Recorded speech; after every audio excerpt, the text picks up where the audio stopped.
Gina, Yes, ma'am. PhD is fancy enough. It is very fancy. But I've met some counselors and psychologists with just like all the other little, I The whole specialize in alphabet. this and I specialize in this. And I just, but yes, he paid a lot of good money for that. I'm sure it had, many years of school. Hard work. Yeah. Well, I think for me at least, this is very timely and I really need it. So I appreciate Shannon, you're sharing this with us. You're more than welcome. I just hope you feel the same way at the end. We wish we didn't need you because we wish there wasn't a pandemic. But since there is and you're here, thanks. There are 3 women that I was speaking to in an earlier class that are in the paper crafting class that is ongoing at this time, and they will be attending on Facebook or watching on Facebook the recording. So we have a fairly small group here with us today, but you can let us know about our Facebook group. We've already got 5 numbers. on Facebook. Okay, good. So we'll have about 20. Yeah. Lynn, you can turn your video on.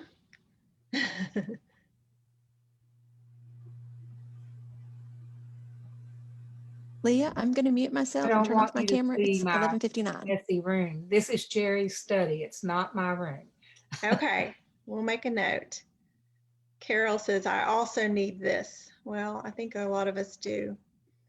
Okay, it is noon. We've got a group with us on Zoom meeting today and on our Life Quest of Arkansas Facebook page. And today's special guest speaker is someone I know well. This is Dr. Shannon Greenfield. He's also my husband. For those who are wondering, I wonder if that's her husband. He is, and he is here today to speak to us about coping in a pandemic and coping with uncertainty. And I will let Shannon describe more of his background, but he is currently the clinical director for the Behavioral Outreach Clinic at St. Vincent Infirmary and has over 22 years of therapy experience. So a lot of hours talking to people about changes in their lives and uncertainty. So Shannon, welcome. This is not your first time to speak to Life Quest, so we're very happy to have you back with us today. I'm flattered that I'd be invited back. So we're ready to roll? We are ready. We are live on Zoom with a group of 12 to 15, and then we have about 10 on our Facebook page. And I mentioned right at the beginning, but for those of you who want to share this with friends or family, this is our public. The recording can be found on our website later this afternoon and on our public Life Quest of Arkansas Facebook page. So it's shareable because it's free and open to the public. Yes, please take it away. I'm going to mute myself. All right. Well, good afternoon, everybody. Thanks for joining. And the timely topic, coping. Coping during a pandemic. What I want to do today, after preparing for what would be a 2-day seminar, basically, that's how I do things, and then shrink it down into 45 minutes. I want to because I'm not a medical doctor, most of the time when we talk about coping during a pandemic, I mean, we've been pretty inundated for the last few months with pandemic talk. And whether it's about COVID or social unrest or politics, I want to engage in a little bit of etymology first and take coping during a pandemic and make it a little bit more personal, something we can relate to a little bit. First of all, so I love looking up words and seeing what they mean. Coping. We think we know what it means, but here's the definition of coping. To deal effectively with something difficult. Comes from the Greek for a blow or coming to blows. So dealing effectively is what coping is. Pandemic. Usually associated with a disease, but really it's from the Greek pan, all, and demic, the people. So pandemic is a state or an event or something happening that's prevalent over a whole country or a whole lot of people. It's not specific. It's usually applied when talking about a medical disease, but something is pandemic when it affects us all or affects a great number of people. And so finally, disease. Obviously, the first definition is medical in nature, but disease is also a particular state regarded as adversely affecting a person or group of people. It comes from the old French for lack of ease, dis-ease, or inconvenient. So if we take it out of the context of politics and COVID and look at coping during a pandemic as the following, we'd be calling it dealing effectively with all of the things that are affecting us at the present time. And they're external and they're internal. We have to admit that the causes of our dis-ease are unprecedented. We've never gone through anything like this in the human race. We have had diseases, we've had plagues, but we haven't had worldwide media coverage and seen it coming months in advance and gotten daily updates. And so the amount of information coming in, what we're having to experience as individuals sitting in our houses is truly unprecedented, but that's external. I've been a therapist for a long time, and I stopped counting, I kept counting because I'm pretty obsessive. But it's somewhere around the mid 30,000 hours. And in that time, I've had a chance to hear literally millions of problems. And while it is true that every individual's set of problems is unique, if you put all of those problems into a pot and boil them down, just like a 5-pound bag of spinach, and you saute it and you end up with a cup, right?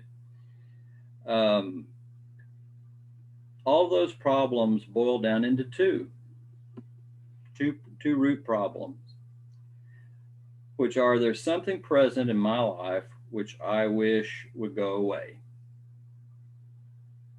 or there's something missing in my life that I wish I had. It could be money, it could be a person, it could be health. I either want to push something out of right now, or I want to pull something into right now, and then everything would be okay, right? If you superheat the pot and keep boiling, both of those problems boil down into one problem. It's the seed kernel problem of all human suffering, at least, which is now as it is. Now is not okay. Something would need to change for me to accept now. From that little seed, every problem, human problem, is born. And that starts the list making of, well, if only this would be better, if only I had a little bit more of this, if only he or she would act differently, all right? Something would have to change in order for it to be acceptable. As we look around the world right now, there's so much that we see that we think it should not be this way. Now should not be what it is. It should be different. If this were different, that would be better. And that should not be happening. That should stop. And this should start. if you asked me to list out all of the things that I wish were different and gave me a pen, I could take a blank legal pad, and I could fill that thing with smoke coming from the pen in a short period of time. But then if you were to ask me, list out all of the things right now that are sufficient, that you're pleased with, all of a sudden it's like writing left-handed on construction paper with a dull crayon. Me have legs, it's and then I have to think some more, right? Because the habit of our life has been to focus on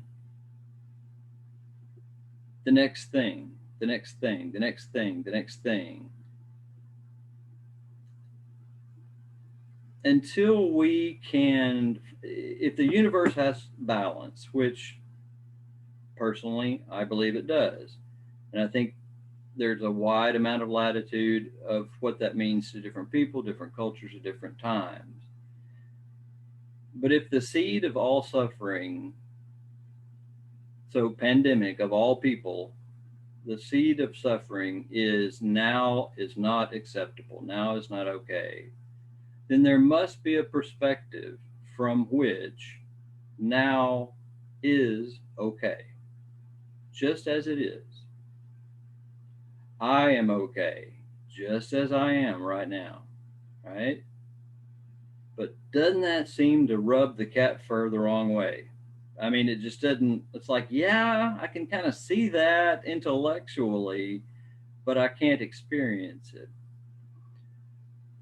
That is a pandemic, a problem that we all have, is the difficulty of accepting something like unconditional love. Can't even grasp that. Surely there's a trick somewhere, right? Surely there's an if then. I'm okay, I'm enough. Well, I'm not hearing that from a lot of people, so it's very difficult. And so the antidote to begin to move towards that perspective, we've had decades of practicing where you have to finish first before you go to second grade, and if you do good enough here, then you get to go to this stage. It's never enough. It's never enough. And then you need a raise. And well, if only I get out of school, then I'll be happy. And if I get married, I'll be happy. If only I have kids, I'll be happy. If only I get a job, I'll be happy.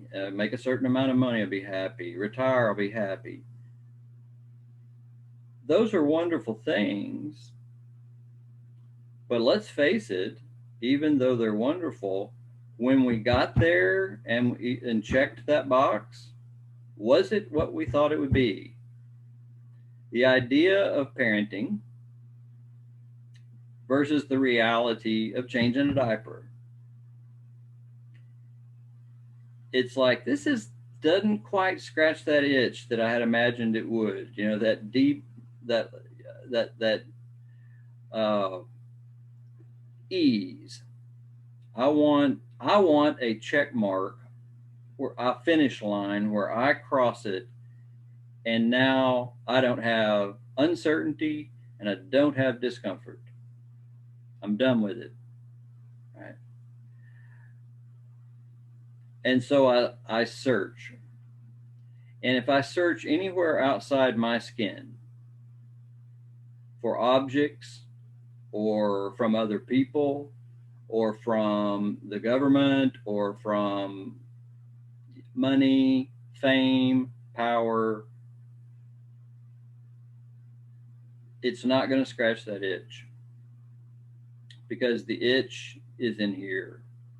And that itch comes from the illusion that now is not okay. Anything that we can do to practice what is okay in my life? And I know it sounds hokey. Make a gratitude list. But try it. It sounds hokey. It is simple, but it's actually pretty challenging to do. I don't know why we're so invested in focusing on what we don't know. And I think in this pandemic of the last few months, what I've heard is uncertainty. There's so much more uncertainty. There's so much more uncertainty and I want to, you know, I have felt it too. I do feel it too. But is there really more uncertainty than there was a year ago or 5 years ago? When have we known what's going to happen tomorrow?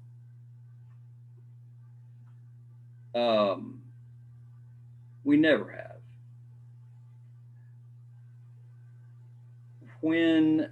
So the reality is that if we want to live in reality, it's the only place that we're going to find peace. When is that time? What is the time that we'll only ever live in? Right now. Every moment of our life has been lived now. It's always now. I'm sure it's already been invented, but I imagine like a little watch with a clock that instead of numbers just says now, now, now, now, now. If we don't know how to accept now, then later,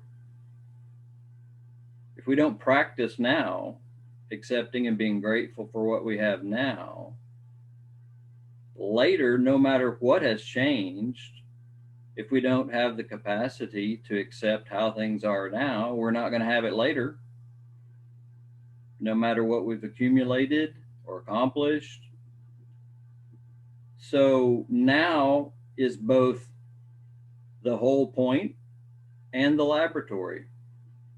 It's the place to practice. I think that's why we call it a spiritual practice, which is practicing sitting, literally, whether prayer, meditation, to sit down and be content. Practice being content. Oh, but I can't be content until I get the house cleaned or until I get whatever it is. Now is not okay. I'll default back to that just immediately. The uphill and harder path is, can I accept right now? And that is a pandemic. I think it applies to all of us. So I start thinking with my powerful brain, well, I need to figure that out. I need to figure out how to do that. I need to think about that thing. Analyze it. Right?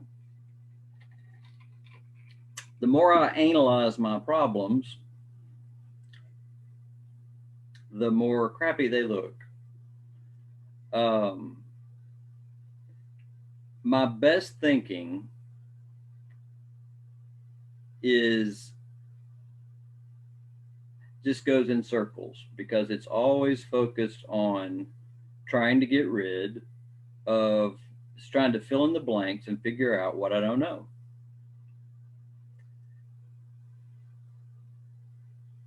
And it distracts me from asking, what do I know? Which is more likely a recipe for success? You know, yes, there's a ton of uncertainty. We don't know who our president's going to be. We don't know when the vaccine is going to come. We don't know if we're going to get furloughed. We don't know how long we're going to live. We don't know, and there's this pressure, this intense internal pressure that we need to figure out the answers to these questions. Why do we feel that need? Because there's this illusion that if I knew what was going to happen, then I could control it, right? not true. How much control? That's the other thing that I hear, is that everything's out of control. That this, I just feel so out of control. It's like I'm not in control of anything. Again, compared to a year ago or 5 years ago, do you have less control than you did? There is a perspective from which, and I think it's that perspective of now is okay. The only control that we've ever had is the ability to choose our next action. I want more. I'm going to be honest with you. But when I try to control situations or over control what happens, they fall apart. So we have no less control today during this pandemic or during this political process. We have the same amount of uncertainty and the same amount of control. And I wanted to really emphasize those 2 points. I don't know how to. I've so far devoted my life or a career to enlist people to. Actually, it's a pretty sweet gig where people pay me so I can learn. It almost seems unfair, but we learn together how to accept now, how to deal effectively with the things that go on in our lives.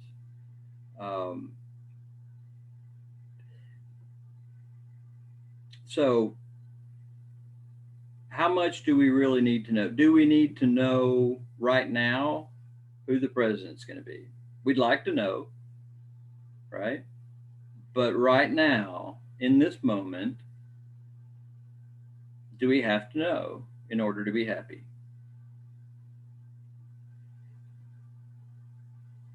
Well, I really want to. It feels like I need to know.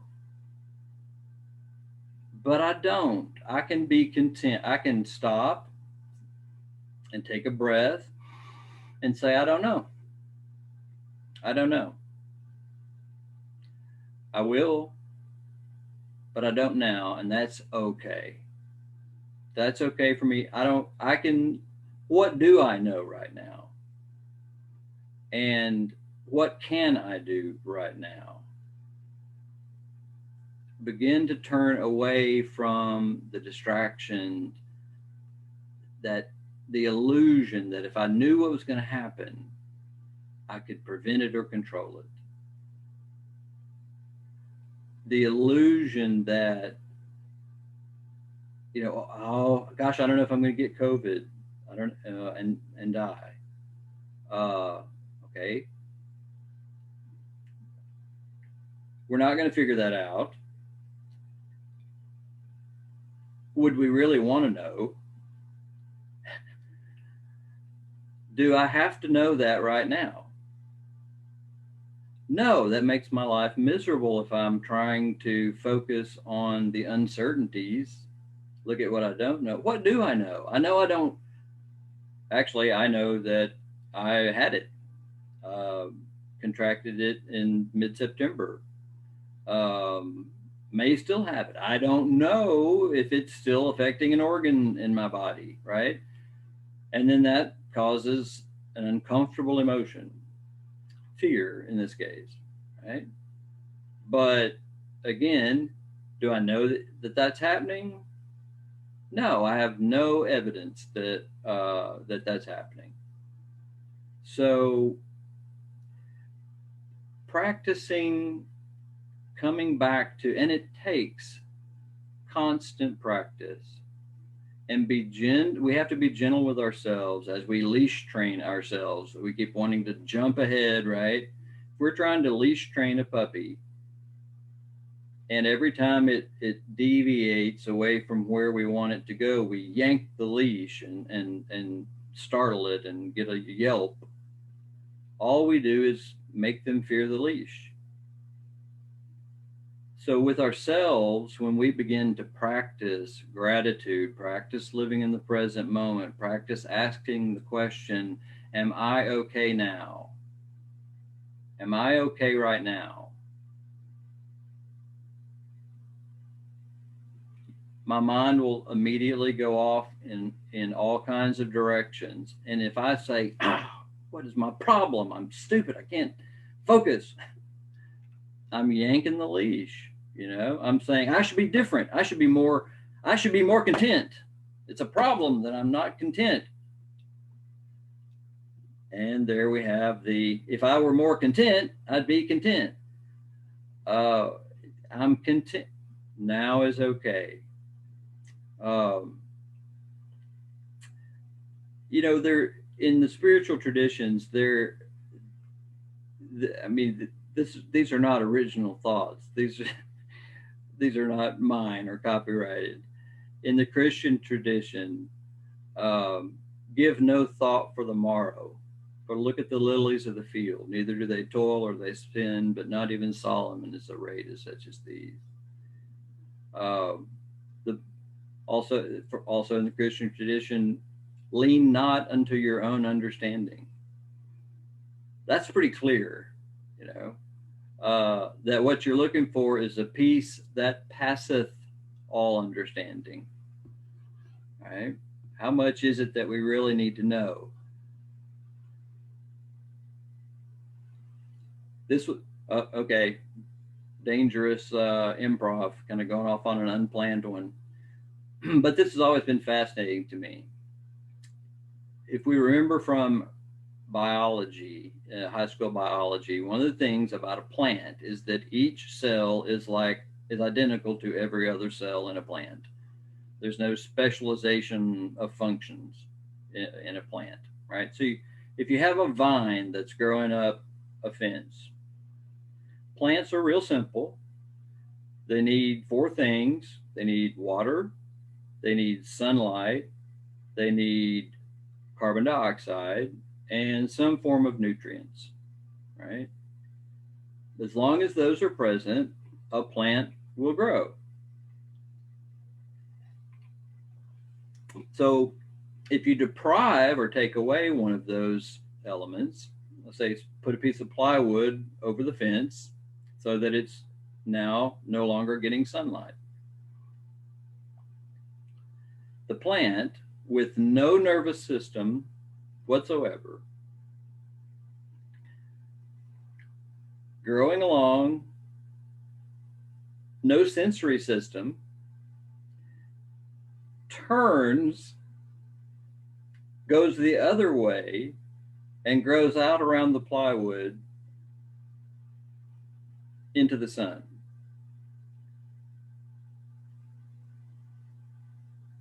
There's a genius there that's far different than what we think of. There's a figuring out without thinking about anything that somehow is embedded in nature. And the reason why that story has meaning and power to me is that I probably don't need to think as much about my problems as I do. I probably just need to respond to what I do know, rather than spend a lot of time figuring out the answers to what I don't know. I'm embarrassed to say that I was 50 years old before I saw that the word responsibility was literally the ability to respond.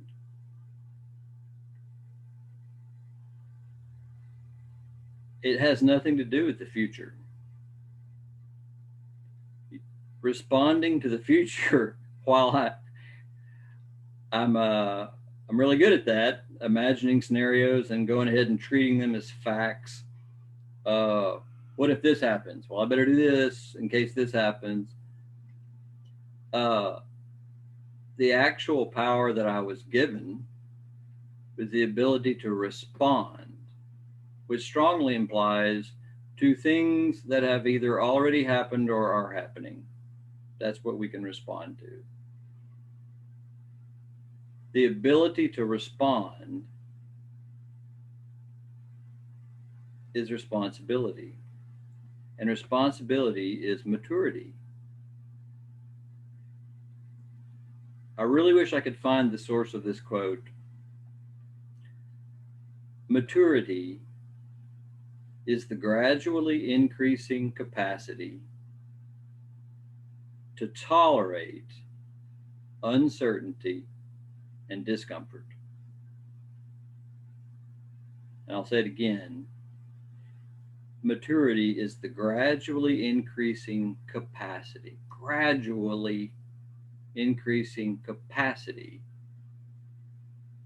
to tolerate, not eliminate, tolerate uncertainty and discomfort.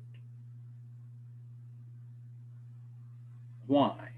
Why do we have to put up with that? Why do we have to tolerate it? Why can't we fight it?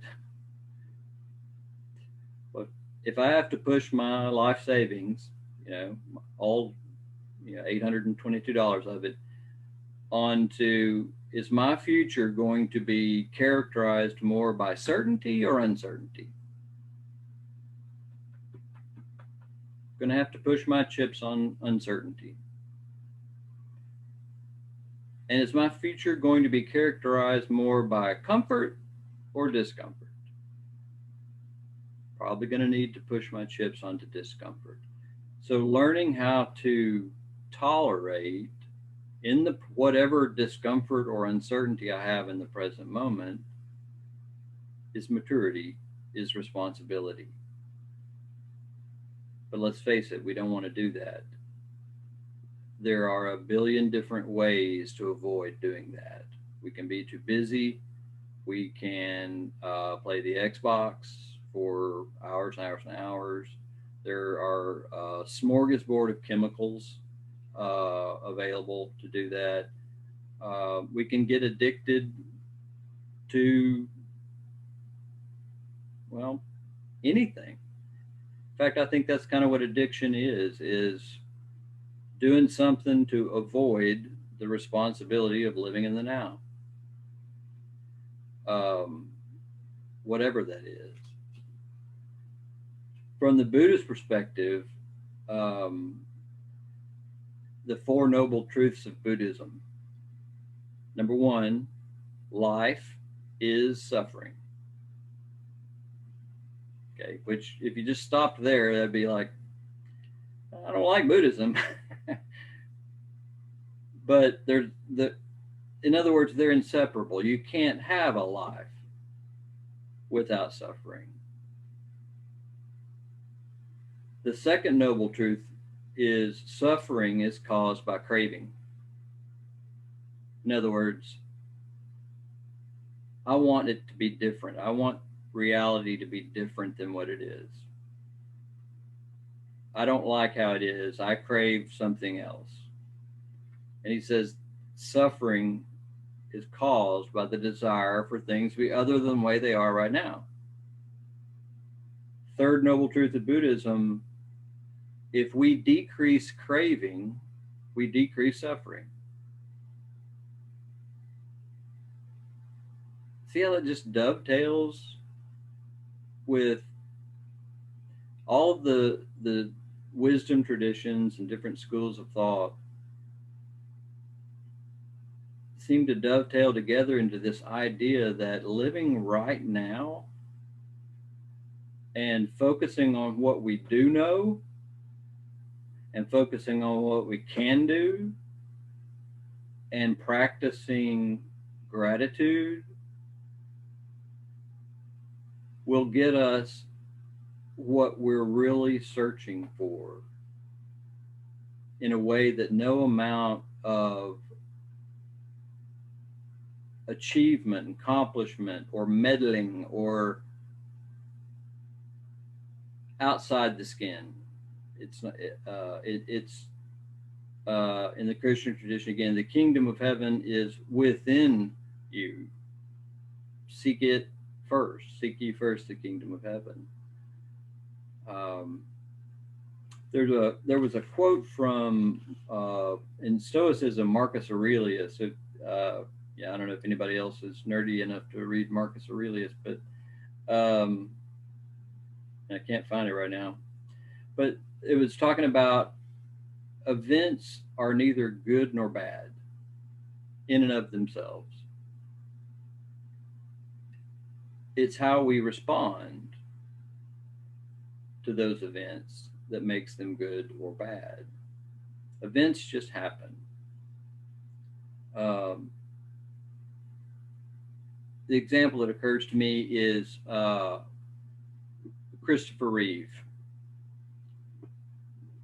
Literally would walk down the street and little kids would point and say, Superman. I mean, and through no fault of his own, had his life changed in the most dramatic of ways. And no one would have faulted him whatsoever. I mean, to say, well, was that a bad thing that he had that horse jumping accident, was paralyzed from the neck down? If he had folded up his cards and disappeared from view, then we would say, yes, that was bad. But there's a different perspective because of how he responded. I'm not saying it was a good thing that it happened. I'm glad it did. I'm not saying anything like that. I'm just saying by his actions afterwards, when they wheeled him out, I can't remember whether it was the Oscars, I believe it was, but it could have been, allowed himself to be displayed in all of his vulnerability. Once Superman, now almost Frankenstein, And did he do more good for the world and for humanity after or before that event?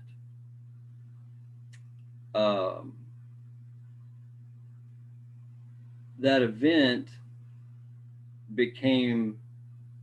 he was able to transform, and through surrender to whatever, I don't know what his higher power or motivations were, but his choice of how to respond, his ability to respond,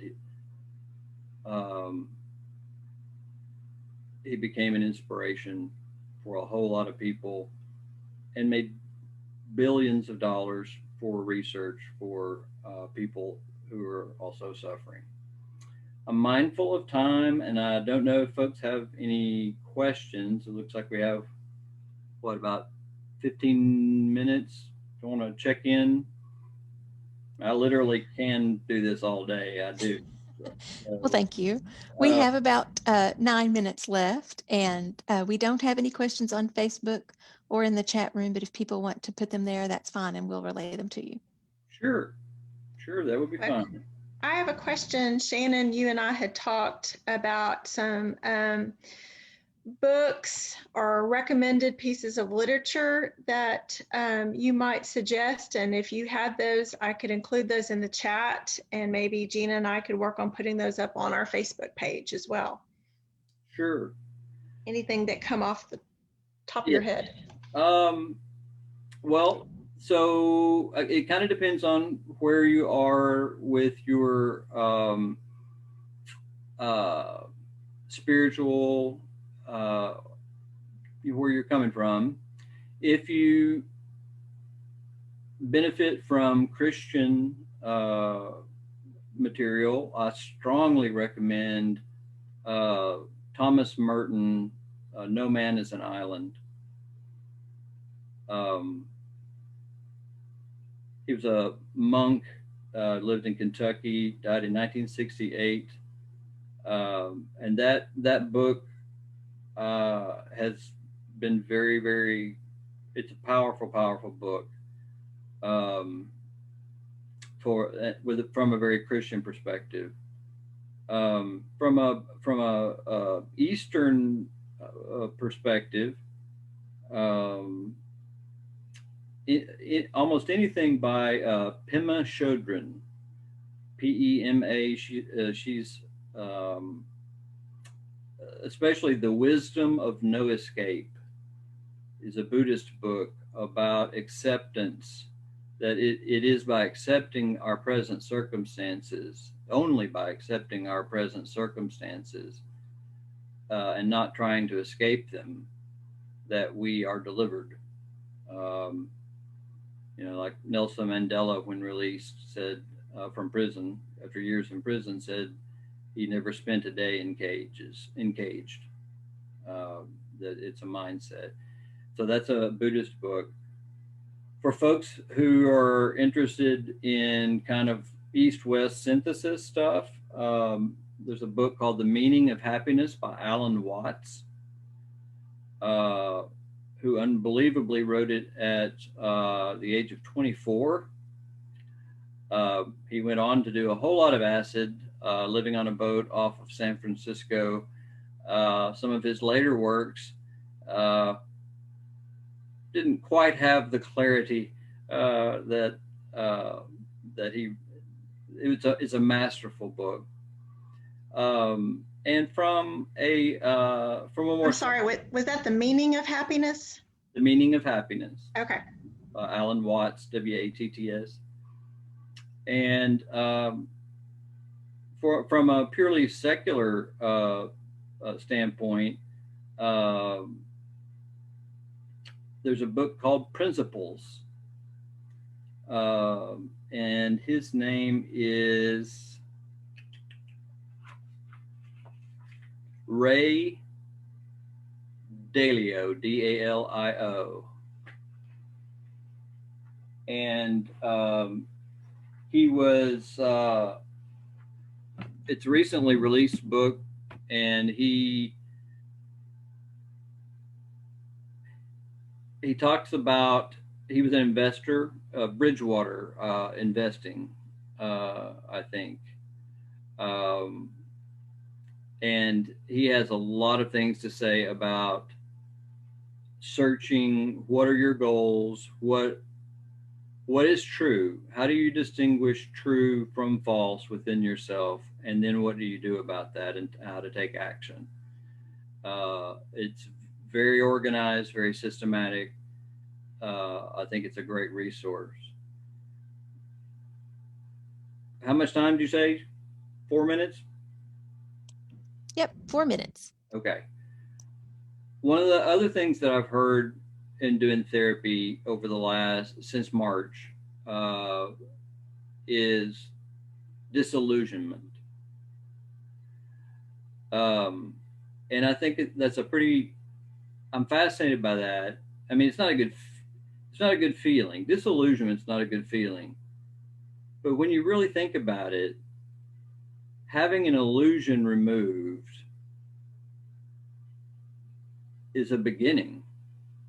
If we are operating under an illusion and that illusion is removed, that is not the correct Alan Watts book. That was well into his LSD time. It's a good book, The Meaning of Happiness by Alan Watts. Okay, sorry. I saw it on the internet, but I did misspell it. It only has one L. Oh, it does? Okay. Yeah. Okay, so The Meaning of Happiness is what you wanted, not The Wisdom of Yes. That's a great book. It's a little... little trippy. Okay. It's a little trippy. It's a good book. What was I saying? Cue me back up. Sorry. It's all right. Disillusionment. Disillusionment. Thank you. You're welcome. So an 80-year-old and a 20-year-old and thinking about death, right? It's on the mind of an 80-year-old. It's not on the mind of a 20-year-old. And yet both have exactly the same amount of guaranteed time on planet, which is 0 guaranteed time. Anything could happen. The difference is the 80-year-old no longer has the illusion, the luxury of the illusion that it's a long time off, right? It'll never happen. As we lose our illusions, maybe that's what wisdom is. And every time we suffer, we lose an illusion. And we get stronger as a result of that.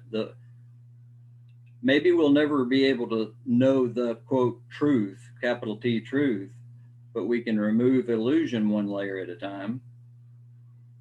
And that gets us closer. So disillusionment is an uncomfortable feeling, but it's also the beginning of seeing things more clearly. We know a little bit more about what we do know. There's just some pain when we lose our illusions. So, well, are there any last call for questions? It's 12:44. I know we have a hard stop. I hope that was cogent and relevant. Thank you very much. If anyone has a question for Dr. Greenfield, go ahead and unmute yourself and we'll give him a couple of minutes to answer questions.